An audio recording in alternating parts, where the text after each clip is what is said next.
Welcome back to Love Living Local 315, where we highlight the people making a difference across central New York. I'm your host, Scott Greats, and today we have not one, but two incredible guests. Dan Williams, the visionary behind Blueberry Brook Farm Resort, a retreat-style getaway rooted in nature, community, and renewal.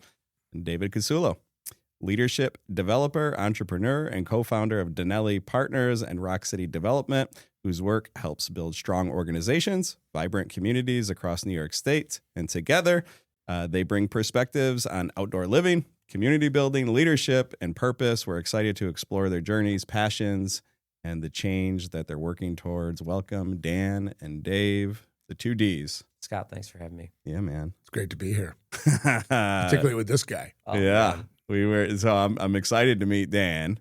First time. Dave is my brother from another mother, my spirit animal. Couldn't even sleep last night knowing you were coming in. I don't get to see enough of this guy. Oh, wow. But yeah, super pumped to figure out how we can do this efficiently, because we could probably make this a 7-part series, the breadth of knowledge you guys have. But Dan, let's start with you. Let's talk about Blueberry Brook Farm Resort. What was that defining moment? I'm almost picturing like Field of Dreams, right? If you build it, they will come, right? What was that defining moment when you said, I want to do this? Yeah, so COVID, everyone's got a COVID story. For me, I couldn't do the Mud Fest. And if you know, I do Daniel Barden Mud Fest every year. We had a great year on tee, and it was like COVID came. And I tell people this, I was like, after a month, I was like a caged animal. I could only work 12 hours a day. So I cut a hole in the fence. I started working in the woods, making this trail. And a year later, I had the uphill trail done. And I looked at the back side of Blueberry, because that Blueberry Brook was the neighboring farm. Yeah. I was like, oh, wow. I wonder, it's for sale. And I called my CFO. I was like, can I buy this? He goes, absolutely not. You don't have the, you don't have the capital. And stupid CFOs. Yes, yeah, way too much going on. But at the same time, it borders your property, and you should totally you have to do it. So pushed everything in and kind of figured it out. I got blessed that Ginny and Bob Paluski took an old farmhouse in 32 acres and turned it into, I call it the Museum of Ginny, 5-bedroom house, private baths in each room. And it's literally, if you haven't been there, Dave has. It's just Stunning. It's stunning, Unique. Yeah, and just crazy. And 7 years it took her to build this house. Every room's one of a kind. All the doors were redone. And when I started, I was like Airbnb. Got to make money. Got to cash flow. But as I got further along, I've been sober 7 years, and I really didn't want to have cigarette butts and Bud Light cans on the property. And I can't ask Ginny to make these doors over again. Yeah. And I had done some weddings, and I was like, yeah, I want to do something different with the property. And so we made this transition. We're still in it. Like your podcast. I don't know where I'm going, but I know where I'm at today. Just jump, figure it out on the way down. And that's what we're doing. So that 244 acre property now is something that I'm building that's agriculture meets adventure, meets rejuvenation. Yeah. And we'll see. All right. And we'll dive much deeper there. Dave, I don't know if this is a fair question to have you answer in like 2 minutes, but let's go through your journey. Let's actually start at the end, because what fascinates me and one of the many things I love about you is, let's be honest, like, you don't have to work, right? Like, you had a whole career. You did very well. You've lived all over the country and traveled the world, but you chose to come back to Little Falls, and you chose to start Daneli Partners. Why? Yeah, the reality is I'm not sure. I think each of us has within us something that matters deeply. And when we choose to sort of mine deeply into our souls, we stumble upon what that is. Then it really doesn't matter what we've done, how much we've earned. There's a building desire to do something about it, particularly with the remaining runway that the good Lord would afford us. So I always say, for whatever reason, it begins and ends with Little Falls. It's in my soul. Mhm. I married Lori, my high school sweetheart, and she's from Little Falls. My brother, who's the most famous of the Casullos, For now. yeah, he would tell you he is. He loves Little Falls, but has done his thing and moved away. He lives in Fort Lauderdale and part-time Syracuse. And my sister, who also loves Little Falls, she lives in Rochester and has her entire career. So there's something that has pulled me back to the Mohawk Valley. And as I've explored what it is that needs doing here, and you both know this well, it's giving leaders, continued magnification of their energy and clarity around what it is that you point yourself at, and together helping each of us rise and bring others with us, because this region needs us.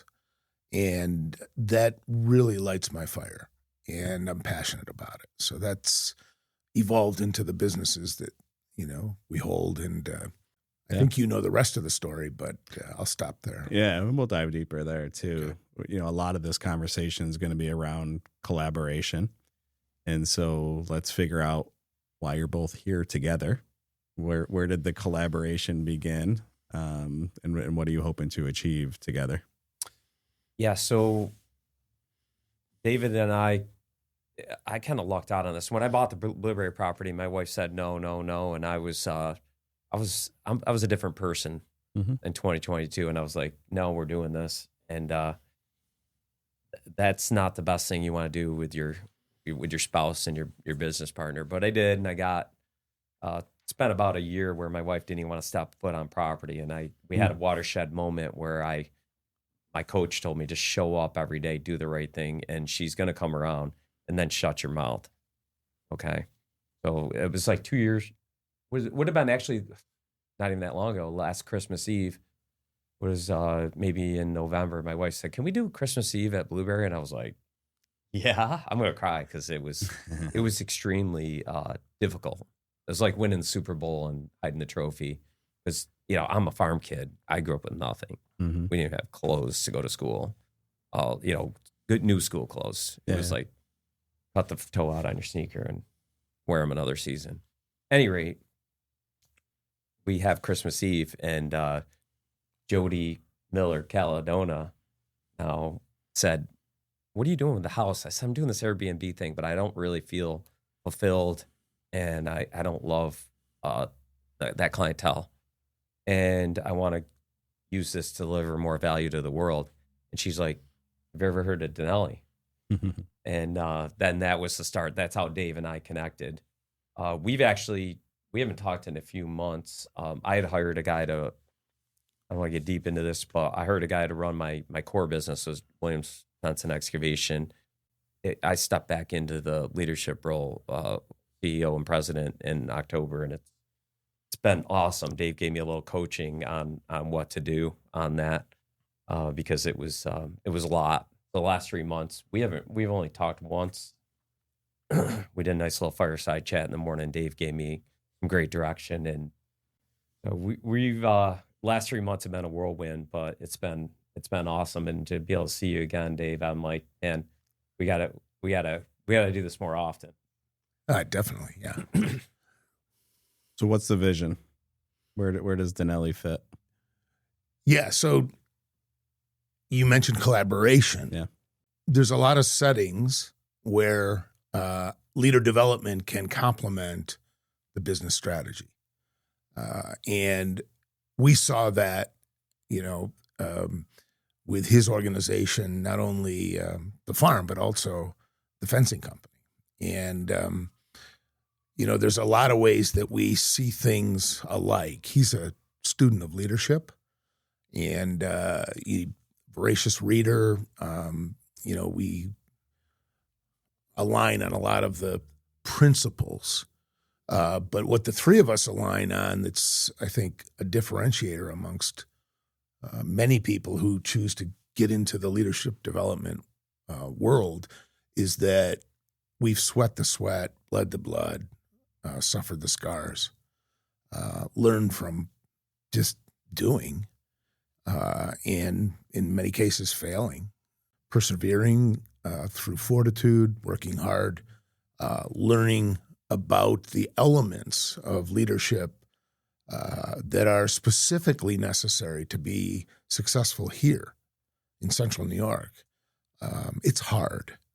I just had this conversation with a couple of very wealthy people outside of here. I didn't want to dismiss, what they're doing and how they got to where they are, but I said, you want a real challenge? Come and do it in the Mohawk Valley, and we'll see just how good you really are, because it's tough. So when Dan and I met, there's certain people that not only share the foundation of those kinds of things that creates a magnification of my energy. You start to work yourselves into a bit of a frenzy about envisioning what could be and how.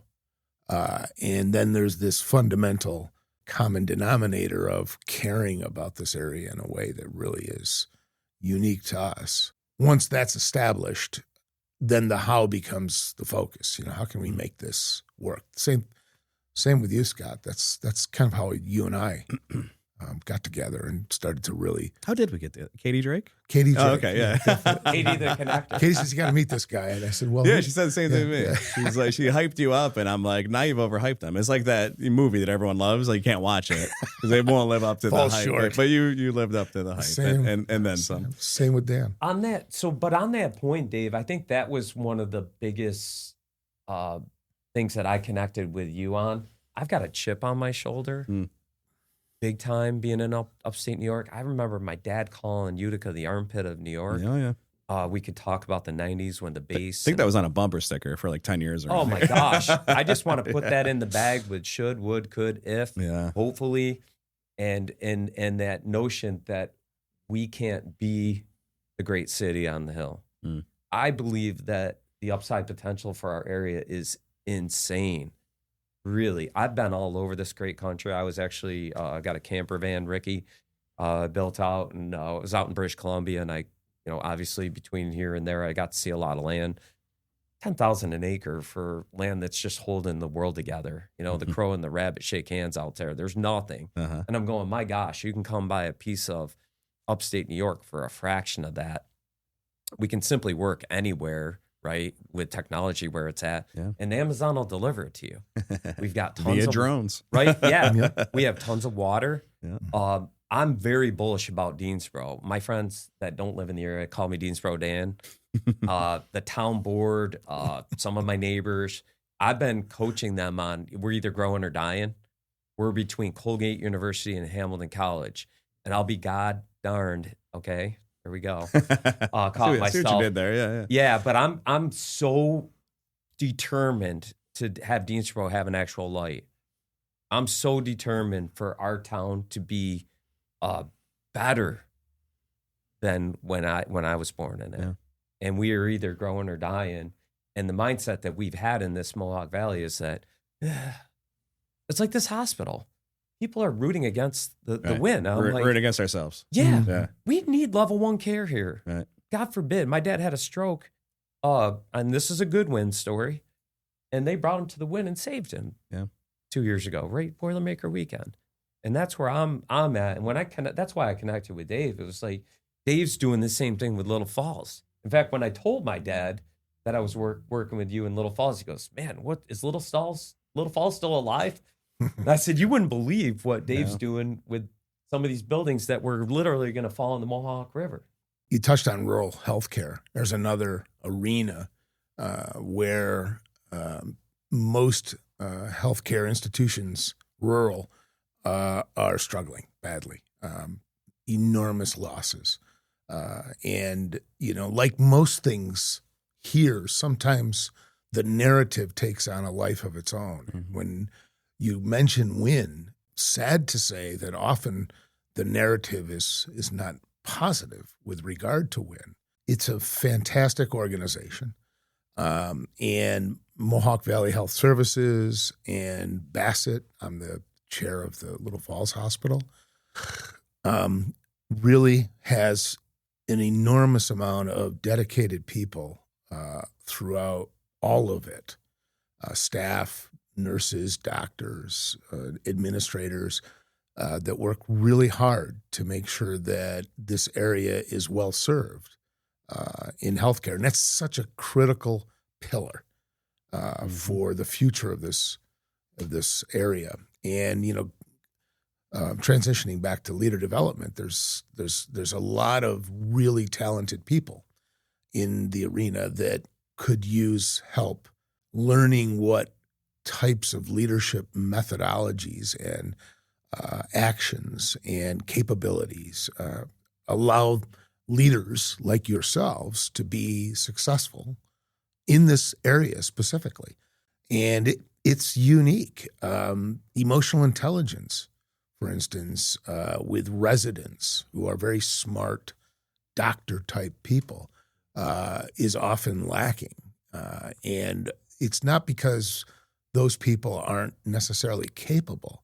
It's more because they don't understand the impact of a deficit in emotional intelligence and the broader leveraging of what that brings to not only the person who's, receiving, appropriate, relationship activities, but also the communities in which we operate. And we're really working with people like Dr. Kwanda, for instance, who are in the game and making it really a goal of theirs to deliver excellence in terms of leadership within the context of healthcare in a way that hopefully will ultimately change the narrative in the area, because we have a great foundation here in healthcare. And I'm glad that your dad saw the elements of that and was a beneficiary of that as well. I think, when I look at both of you guys, there's a visionary, futuristic element to leadership that is really important to nurture in this area. And one of the things that attracted, I think, Dan and I is, we have clarity around, what we believe is possible in this area. And you heard him say it. I say it all the time. And sometimes people think you're crazy, particularly people that, have been here and live here. It's almost like the billboard effect, where if you drive by a billboard enough, you don't even notice it anymore. I think a lot of people don't notice the potential that exists here and actually what's happening through and with leaders like yourselves. And so changing that narrative is really important. Yeah, it is. And we have to believe it as leaders and then say it over and over to the point of maybe nausea, but you have to, like my business is, you have to manifest it yourself. You got to get up every day and show up right, and then people see it. A lot of talk about narrative on this show, right? We find common denominators with guests, right, and successful people as a whole, and changing the narrative just comes up show after show after show, and I love it. And I want to talk a little bit about leadership. I think it's one of those words where people hear leader and like, I'm not a leader. I make widgets, or I, clean bathrooms, or, whatever. But that's not true, and it's very similar to influencer. Like, if you have 10 people who will listen to you, you are an influencer over those 10 people. If you have 2 or 3 people in your family or your personal network, you're a leader. And I think just changing the mindset that we're all leaders, right? And, just this morning, my 14-year-old daughter, I had the rare opportunity, because my wife is sick, to bring her to school. And in our short drive, I said, what do you got going on today? And she's like, I got a math test. She goes, how do you feel about it? I feel good, except and I can't remember what she said. She goes, the first 2 sections are going to be on whatever, and I'm terrible at those. And I said, well, if you tell yourself you're terrible at those, you likely will be, you know, and it's just changing the language. And we had Phil Bean from Conklin Park on. Great guy. Amazing guy, right? And you know, he sat here and said, if you tell yourself I'm the ugliest kid in the class, no one's going to take me to the prom, over and over and over again, no one's going to take you to the prom. You know, and you talked about manifesting, right? The thoughts in your head will become the things in your life. So that's a whole long buildup to say, I think it's on all of us in the community listening. We're all leaders to change that narrative. And frankly, I think it's working because, you know, you have school age kids, your kids are a little bit older and now taking a leadership role with Daneli, Jenna. Yep. And my kids are in their teens, and I see a sense of pride in them. You know, we've got 2 in college, one at Hartwick, one in Rochester at Fisher. And both of them want to come back here. It's great. Like they've made it very clear. Like this is where we want to be. This is where we want to raise our family. And when we've taken them all over the country, you know, and they're like, this is where we want to be. So I do think it's changing. I don't know if we have time on this episode to get too much into the work you're doing with schools, but I love that about you and your team, Dave, because, you know, we're talking about healthcare, right? And taking care of you know, the elderly, the sick. And then we've got this new crop of kids, you know, coming through and you know, just making sure that everyone feels a sense of pride. And this is not the armpit of anywhere, right? This is an amazing place to be. And we're all not only here by choice, but, you know, we want to make it even better. So awesome work, both of you. I want to shift into where the world's going, which is AI. We've had talks about AI and just everything digital. And everything feels less personal, and everyone's in a big hurry to get nowhere. It feels like sometimes, you know, we're all doing things the same way. Me too. And, yeah, self-included, right? And so what I love about your story, Dan, and what you're doing with the resort is it gives us the opportunity to pause, to step back, to reconnect with nature. I run sales training groups, and yesterday someone asked a question about burnout. How do you get through burnout? And I said, take your shoes and socks off and just feel the earth. Get into the woods. Turn off the digital distractions, the noise, right? Just be present. You learn the most when you shut this down in silence, right? And that's what I see what you're creating, which I love, and the partnership where we can, it's not work-life balance, it's work-life integration. How do we take leadership skills and things that can serve us in the, you know, corporate world or whatever markets we serve, but also mix in the outdoors and taking a step back. So talk a little bit about how you see, I think this is going to be huge going forward. I think the more machines take over, there's going to be a premium paid for human to human relationships, eyeball to eyeball stuff, and reconnecting with nature, because we haven't changed that much as humans, right? Like we still need that. So I'll shut up and let you guys talk about that. Man, so full disclosure, I use my Chat GPT every day, and I'm integrating AI into our business. We've got Microsoft Copilot, and I'll talk with my team about that. They'll be like, Dan, how do I do this? And I was like, go to the computer first. I'm not that smart. Sure. I mean, I'm probably going to Google it anyway. So I'm actually working on the leadership end of it. And this is a mindset shift that, Dave, you actually helped me with. I'm having coaching conversations that might last 30 seconds, 5 seconds, a minute. When someone calls me, I'm empowering often and early now. And I'm not seeing that as me being lazy, but more, hey, and also I'm running the long game on this. I'm an ultra marathon, retired now, but I'm looking at step by step. And when I run 100 miles, I still got to do it step by step. So AI, I think, it's here. I'm encouraging people to lean into it for sure to help. But I think there's currency in live events and the human connection, and thinking about businesses where, like what you're doing here, there's real value being created. Construction's another one of those markets where hey, let's deliver more value to the customer, but not by bloating the back office. Let's make finance run super smooth and easy with not just AI, but automations. I think AI it's like the catchword, but really it's about how do I take an AP account and make sure that it flips in and no one's pushing paper around. Let's take those positions and convert those into, hey, we're going to think about the world different. My great-grandfather was the last blacksmith in Deansboro. Okay. He was making nails. They didn't have screws yet. Okay. He was shoeing horses. Yeah. That business died. AI is going to accelerate the death of certain things, but it's going to open up so many things also. And when you have an abundance mindset, right, you're not in that, oh my gosh, there's only so much and it's going to get smaller. To me, I think this is the greatest time in the history of the world today. I agree. Right. So that's what we're doing.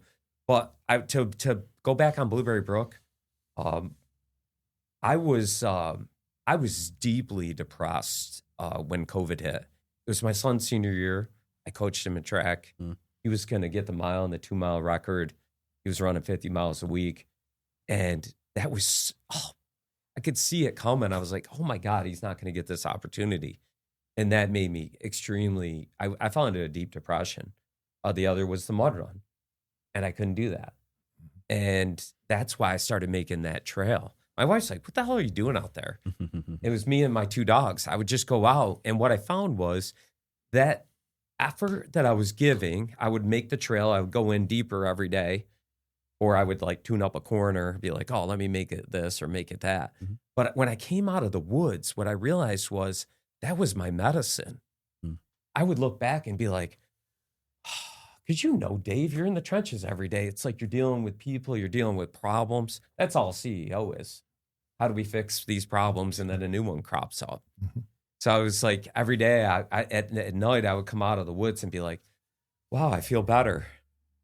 And I wasn't taking Prozac. I wasn't taking one of these drugs. I wasn't talking to a therapist. I was talking to my Rottweiler and my Labradoodle. Obviously, we were having this humongous national debate about wear a mask, don't wear a mask. That was driving me absolutely nuts because I'm a red, white, and blue guy. They try to get me in a party, and I'm like, I'm in the party of America. Let's do what's right for us, right? We don't have to worry about China beating us. We're crushing ourselves right now. Yeah. We don't even need the Russians to come attack us. We're doing it ourselves. So in making that trail and getting out in the woods, I realized, oh my gosh, this is helping me. And that's part of what my passion is and what I'm talking to Dave about. Hey, let's do the leadership training in the Blueberry House. It's super inspiring. It's a great place. You feel like you're literally, I tell people we're in the center of the universe of New York. Because we almost are. It's the geographical centers. The Coonrod, it's just one hilltop over, but we're very, very close. We've had this debate. You have too. Yeah. We're not the Catskills. We're not the Adirondacks. We're not the Finger Lakes. We're the center of the universe in New York. Yeah. Right off the thruway, baby. It's all about branding. Deansboro Dan. Deansboro Dan. But what I think is I've gotten this from listening to other leaders. Get out of that office environment. And what we can do in Blueberry is we can do something. We can have these hard conversations. And I actually did this with my Visage group. We did our morning session, and then we just went for a walk. I've got the longest boardwalk in Deansboro, made out of a little privacy fence. And it was cool as I lead the tour, and I've done this with Colgate people too. I look back, and they're just having these conversations.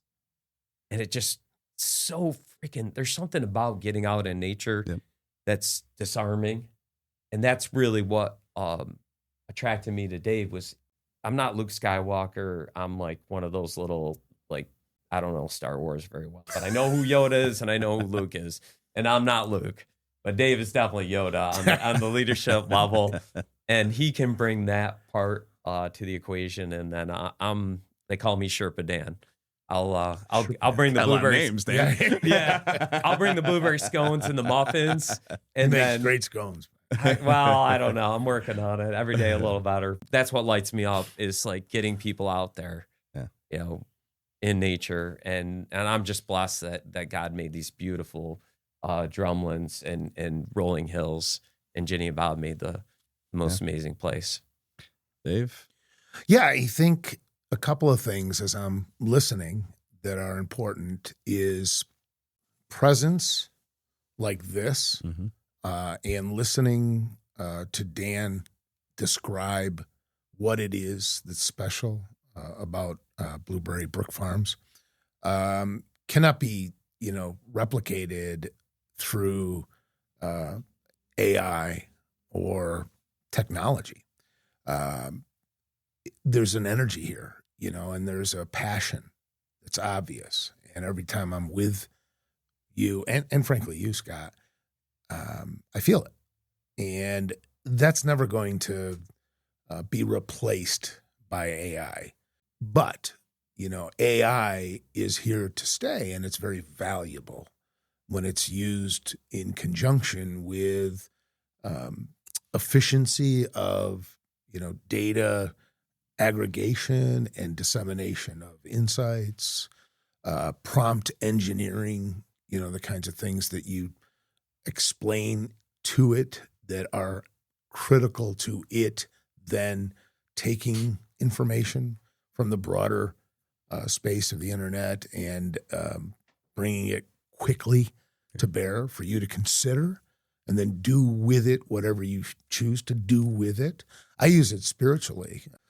Have really built, a framework that allows me to speak to it as if I'm, reading deeply into Scripture or applying Scripture to a specific challenge of the day. I explained today to it that I'm meeting with you and whoever chooses to listen.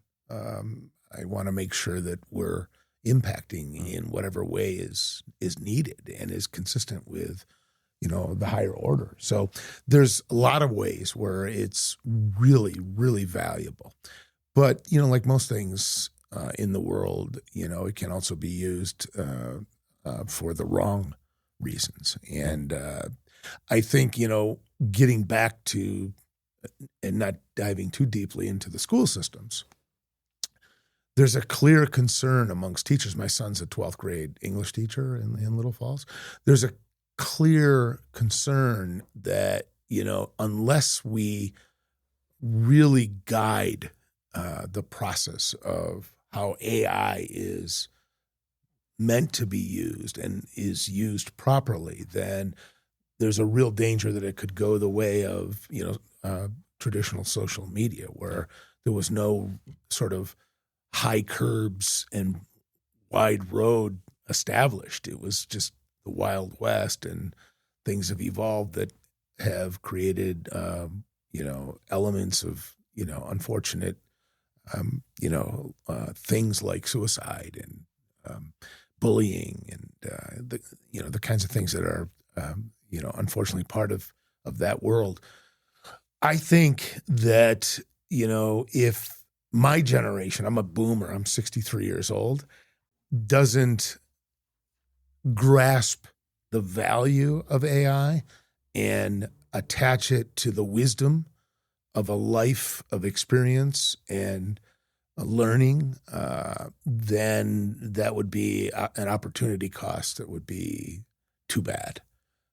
So I think, you guys are younger than me, but, to the degree that we can adopt it and combine it, with what, the life of living what we've done professionally and personally, and then giving it back to people through and with our presence and, our behaviors. And this is the right order. Our behaviors, then our words, because, we can say whatever we want, but people generally watch and see what we do. And that's really what impacts people. So that's another reason why presence can't be replicated, and the value of presence can't be replicated with AI. Now you add in the nature component where, there's this whole element of just, allowing the earth and the elements of, what is nature to, be part of that experience it's like the third dimension and the icing on the cake. And when I go to his location, I feel that. We did a human technologies summit. I'm the board chair, previous board chair. A guy by the name of Ryan Miller succeeded me. I know. He's an all right well, great guy. And we did a board retreat there, and it was fantastic. It was probably one of the most open and sharing, events of a summit for a board that I've been part of. And I have to attribute that, at least in part, if not almost wholly, to the setting and to nature. Yeah, that's awesome. Thank you.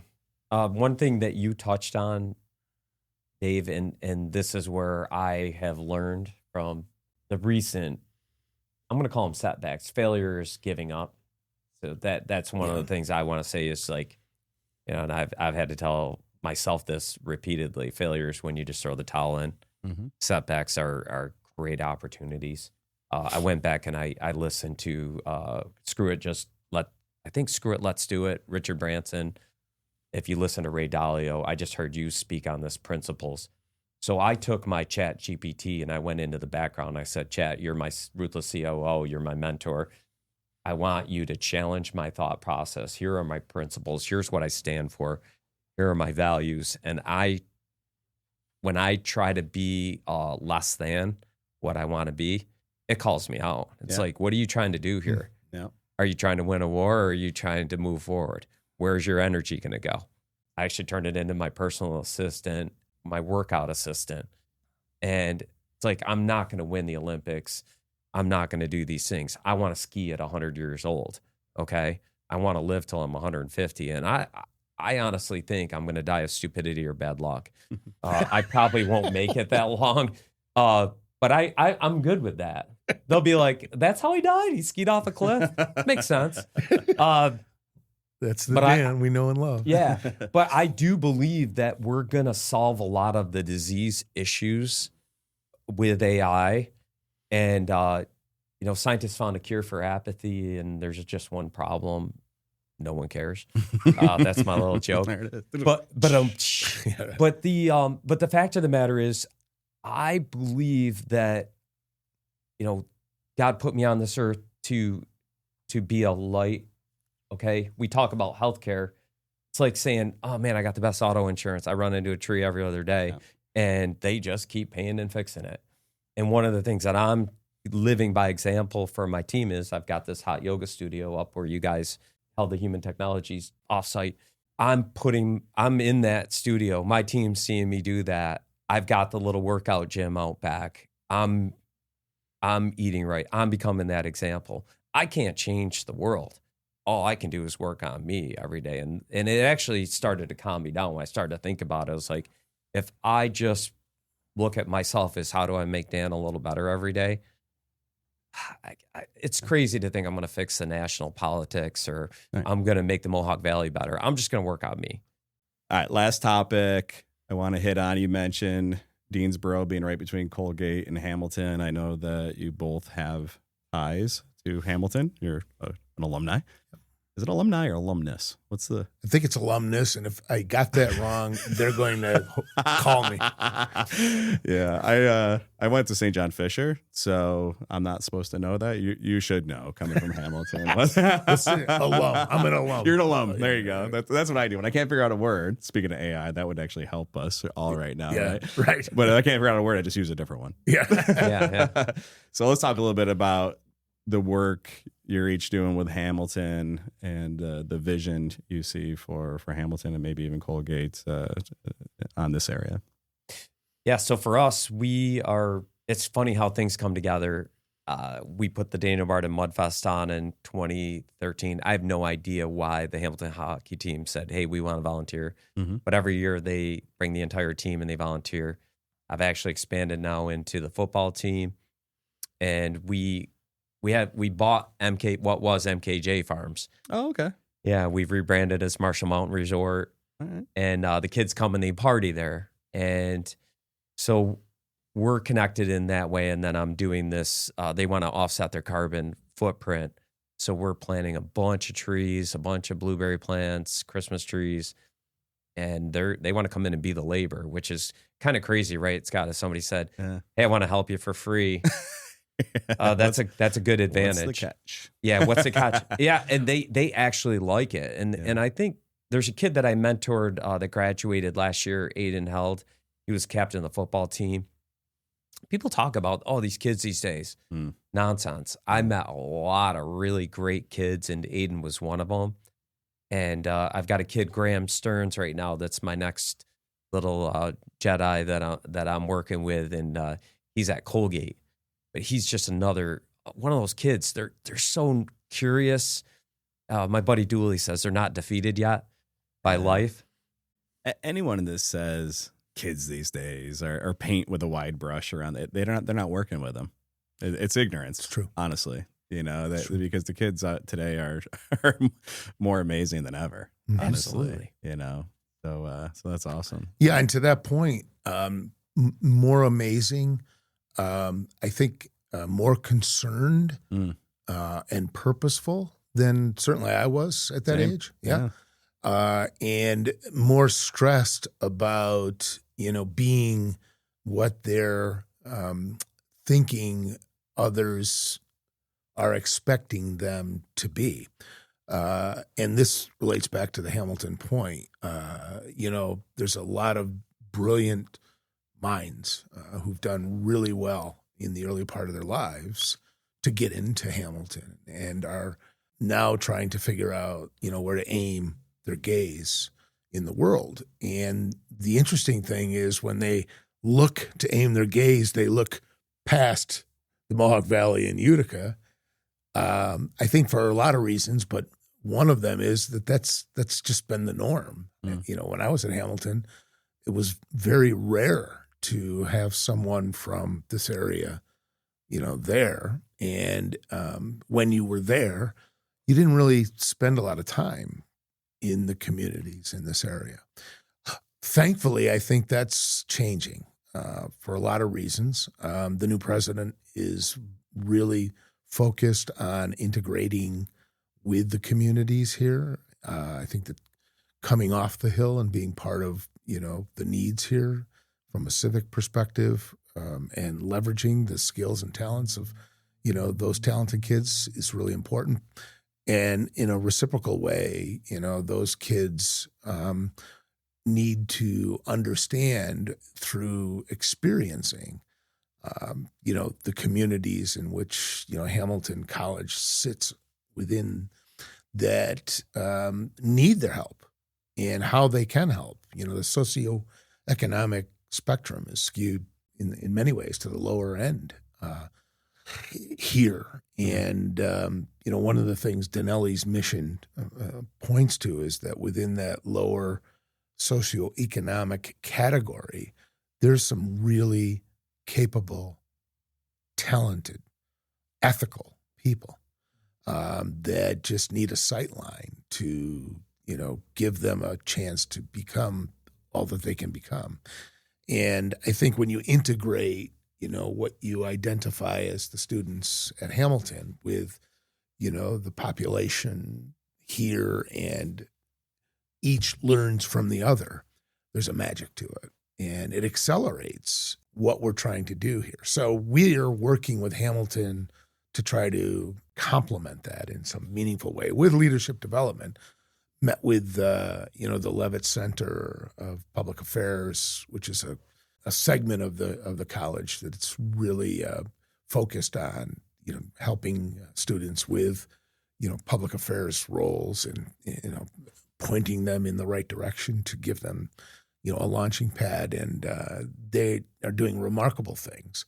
And then Heather Hage at Griffiths Institute, who's also a Hamilton alum, as is her dad, are really integrating what Griffiths Institute does into what I just said could be a triumvirate of a complementary nature to sort of facilitate leveraging what that talent pool is there into what's happening in some of the real positive areas here, like what Griffiths Institute is doing in the tech arena.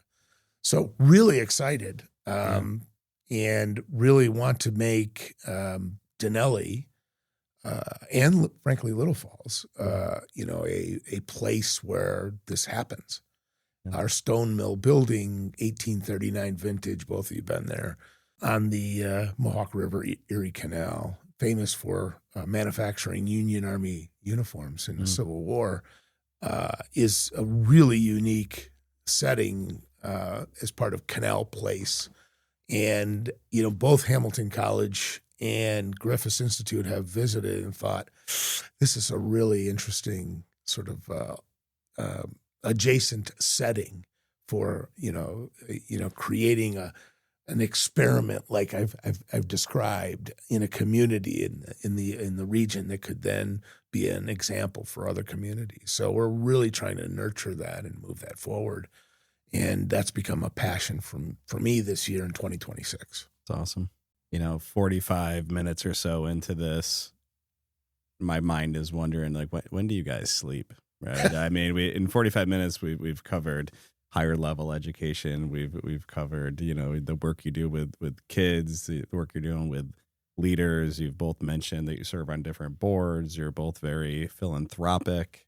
You're running the Mud Run and Blueberry Brook, and it's just, I don't want to say, we can't spend a lot of time on this, but I'm fascinated by time, and we all get the same 24 hours.